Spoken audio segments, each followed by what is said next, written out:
The Lithari arrived in our system without warning. Not hostile, just desperate. Their ships were graceful, crescent-shaped constructs of living metal and bioluminescent veins, nothing like our blocky war cruisers. They transmitted a universal distress signal, ancient and raw, stripped of politics or pride. The translation came through simple and chilling. Royal air dying. Requesting medical sanctuary. The coalition panicked. The Senate argued. Militaries postured. And while all of that happened, Princess Serial was carried into the xenomedical wing of Station Helios on a floating cradle, her skin pale even by Lithari standards, her breath uneven and shallow. The Lithari were tall, elegant beings with translucent skin that shimmered like moonlit glass. Beneath it, faint streams of light pulsed instead of blood. They were considered semi-photosynthetic, their biology somewhere between organic life and living crystal, which made them nearly impossible to treat with human medicine. I stood behind a reinforced observation panel with 3 other specialists as the Lithari healers tried everything they had. Their technology hummed and sang, casting ripples of light across the room. But the princess only grew weaker. Her injury was political. An assassination attempt during peace talks on her homeworld. A weapon tuned specifically to disrupt Lithari bioluminal circulation. The wound itself was small, barely visible on her side, but the damage spread like poison through her system. "She's crashing," one of the healers said, voice trembling through the translator. The Lithari High Consul turned toward us humans, his expression tight, with controlled fear. "Your species shares no biological lineage with ours," he said. "But your blood, it contains iron plasma density, adaptive proteins. We believe." He hesitated. "We believe it may stabilize her luminal collapse." The room went silent. "You're asking for a transfusion?" the station's chief medical officer asked. "Yes," the consul replied. "From a human." Directly. Every eye turned toward me, not because I was brave, but because my blood type, O negative, was the most universally adaptable we had discovered across species testing. I swallowed. "There's no data on this," the chief warned. "We don't know what it will do to either of them." The consul's voice softened. "If she dies," he said, "the Dominion will fracture. Civil war will follow. Millions will perish." I looked through the glass again. Princess Serial lay still, her light dimming, her hand curled weakly at her side. I don't know why I said yes. Maybe it was the way she looked so fragile despite being born into unimaginable power. Maybe it was because, for once, the fate of the galaxy didn't rest on weapons or speeches, but on something human. "My blood," I said quietly. "Take mine." Middle. The procedure was rushed, improvised, and terrifying. They seated me beside her, connecting us through a lattice of alien conduits that glowed brighter as my blood flowed. I felt lightheaded almost immediately, a strange warmth spreading through my arm. She reacted instantly. Her body arched, light flaring beneath her skin like a sunrise trapped under ice. Alarms, human and Lithari alike, sounded in discordant harmony. "She's rejecting it," someone shouted. "No," one of the Lithari healers corrected, awe in his voice. "She's adapting." Her hand closed around my wrist again, stronger this time. Her eyes flew open. They were stunning, layers of silver, blue, and gold spiraling inward like galaxies. And they were locked onto me with fierce intensity. Her voice echoed directly inside my mind. "Do not leave." The pain hit me then. Not physical, not entirely. Memories that weren't mine brushed against my consciousness. Vast crystal cities under twin suns, songs sung in frequencies humans couldn't hear, the crushing weight of royal expectation. And beneath it all, fear. "I'm here," I whispered, though I wasn't sure she could hear me out loud. Her breathing steadied. The alarms quieted. Against all odds, Princess Serial stabilized. The room erupted into controlled chaos, but I barely noticed. My vision swam, and the last thing I remember before blacking out was her still holding on, refusing to let go even as healers tried to separate us. When I woke up, I was in a recovery room, and she was sitting beside my bed. Not guarded, not restrained, just there. "You should not have survived," she said calmly. I blinked. "Good morning to you too." A faint shimmer ran across her skin. Later I learned it was the literary equivalent of a smile. "My people believed your blood would burn me from the inside," she continued. "Instead, it bound to my luminal core." "Bound," I croaked. "That doesn't sound temporary." "It is not." She stood, moving with a grace that made the room feel too small for her. "Our biologies have entered symbiosis," she said. "Your blood now circulates within me, and traces of my luminal energy have altered you." That explained the persistent warmth under my skin, and the fact that, somehow, I could feel her presence like a distant star tugging at my awareness.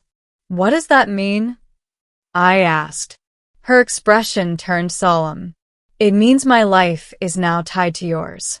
The implications hit me all at once. The political fallout came fast. The coalition demanded the princess be moved to a secure embassy. The Lithari demanded that I be allowed to accompany her, claiming separation could destabilize her condition. The Senate argued.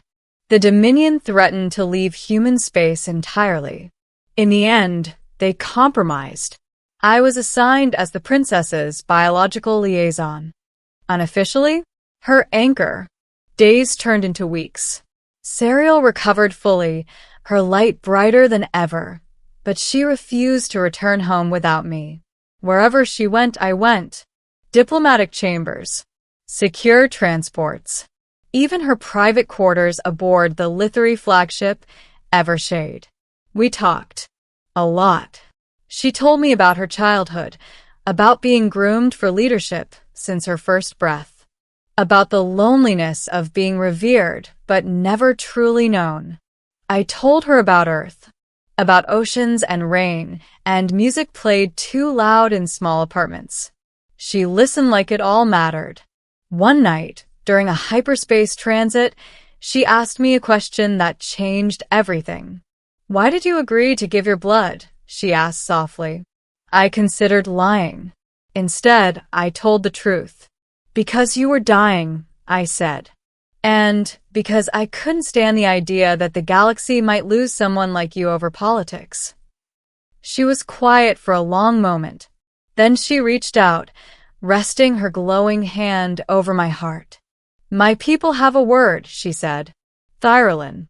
It means chosen bond beyond blood. Her light pulsed in rhythm with my heartbeat. "I believe," she continued, "that you are my Thyrolin." Ending. The assassination attempt hadn't been the end. It was the beginning. Rogue factions within the Lithari Dominion saw Serial's survival and her bond with a human as a threat to tradition. During her return ceremony, their strike came fast and brutal. Explosions rocked the crystal spires of her capital city. Energy weapons lit the sky. I was pulled into the chaos with her, alarms screaming, the bond between us flaring painfully as her fear spiked. "Stay with me," her voice echoed in my mind. "I'm not going anywhere," I shouted, even as debris rained down around us. We made it to the inner sanctum, but the attackers followed.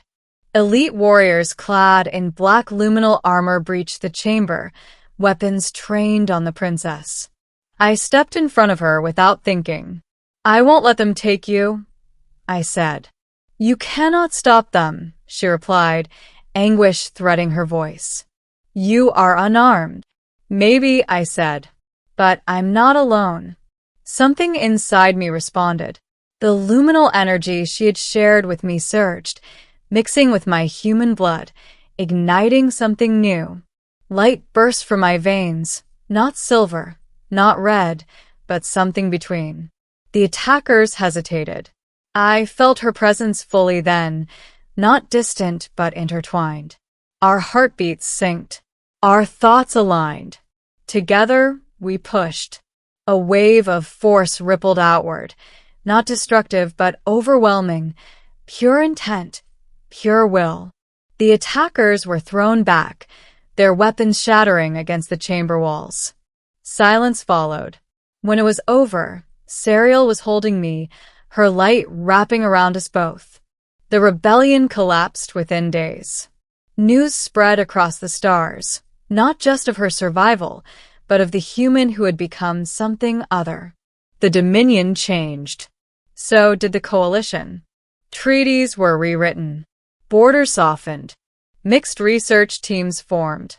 For the first time, humans and Lithari stood not as allies of convenience, but as kin. And me, I was offered a choice. Return to Earth, my bond with Serial slowly fading until it became a memory. Or stay, not as a prisoner, not as a curiosity, but as her equal. I will not command you, she said the day she asked. If you choose to leave, I will honor it. I looked at her, the alien princess who had nearly died on a station floor, who had stayed by my side through pain and politics and war. I gave you my blood, I said. I think I gave you my future too. Her light flared brighter than I'd ever seen. The Lithari ceremony was unlike anything human. No vows spoken aloud, only a shared pulse of light, a promise etched into both our beings. From that day on, wherever she went, I was there. Not because of obligation, but because when I saved her life, she didn't walk away. She stayed. By my side. Forever. And in a galaxy defined by endless divisions, that bond, born of blood, choice, and trust, became the brightest symbol of unity the stars had ever known. Years passed, though time felt different once my life became intertwined with Serial's. On Earth, years were measured by calendars and aging faces. Among the Lithari, time was marked by cycles of light and memory. I learned to live somewhere between those two understandings, my body altered just enough that I no longer aged the way humans did, but not enough to ever forget where I came from. At first, the galaxy watched us with suspicion. A human bound to an alien princess was unprecedented. Every step Serial took was scrutinized, every public appearance shadowed by whispers. Some believed I was a weapon. Others thought I was a symbol crafted for political theater. They were all wrong. I wasn't her shield, and she wasn't my savior. We were simply two beings who had refused to let the other die. Serial insisted that I stand beside her during council assemblies, even when tradition demanded she rule alone. When elders protested, she silenced them with quiet authority. He is not an advisor, she told them once. He is proof that our future does not have to look like our past. Slowly, resistance softened. Lithari children were the first to accept me. They would stare openly at my human features and glowing veins, unafraid, curious. One youngling asked if humans shone too, once they were brave enough. Serial smiled at that and said, yes, just in different ways. Peace followed change, but not without cost. There were nights when Serial woke trembling, echoes of the assassination attempt still haunting her dreams. When that happened, the bond between us would pull me awake instantly, no matter where I was. I would find her in the dark, her light dimmed, and sit with her until the fear faded. And there were moments when the weight of her crown crushed her spirit, when entire star systems depended on a single decision. During those times, she would rest her forehead against mine and whisper, "Stay with me." And I always did. Eventually, the question we had both avoided rose between us. "What happens when you die?" she asked one evening, standing on a balcony overlooking her world's crystal seas. I didn't flinch. "Then you'll live," I said simply. She turned toward me, eyes glowing fiercely. "Unacceptable." I laughed softly. "You can't out-argue mortality, Your Highness." "No," she said, "but I can defy it." What she offered wasn't immortality. Not truly. The Lithari proposed a permanent bond ritual, one never before attempted with a human. It would stabilize my altered biology, allowing me to live as long as she did, but it would cost something in return. I would never fully belong to Earth again. I didn't hesitate. The ceremony took place beneath a living sky, where light flowed like water through towering crystal spires. There were no crowds, no applause, only us. Serial stood before me, no crown, no royal adornments, just herself. "You saved my life with your blood," she said, "but you stayed with me by choice. That matters more." She reached out, placing her hand over my heart. "I offer you eternity beside me," she said softly. "Not as a subject, not as a symbol, but as my companion." "I already chose you," I replied. "This just makes it official." The bond sealed quietly, without spectacle. Light passed between us once more, familiar now, comforting. I felt no pain, only warmth, only certainty. From that day forward, history recorded us not as ruler and human, but as the twin light accord. A new era followed. Human and Lithari researchers developed shared colonies. Mixed crews explored distant systems together. Conflicts still arose, because the galaxy was vast and imperfect, but they no longer spiraled into endless war. And always, wherever negotiations took place, Serial and I stood side by side. Not because the bond demanded it, but because neither of us wanted to stand alone again. Sometimes, when the stars were quiet, she would rest her head against my shoulder and say, "If I had died that day," I would stop her gently. "You didn't," I'd say. "And you won't. Not while I'm here." She stayed by my side forever, not because of fate or prophecy, but because she chose to. And I stayed because giving my blood to save her wasn't the bravest thing I ever did. The bravest thing was staying afterward. Loving her. Building something that outlived fear. In a universe obsessed with power, our bond became its quiet miracle. 2 species. 1 promise. And a future neither of us ever walked alone.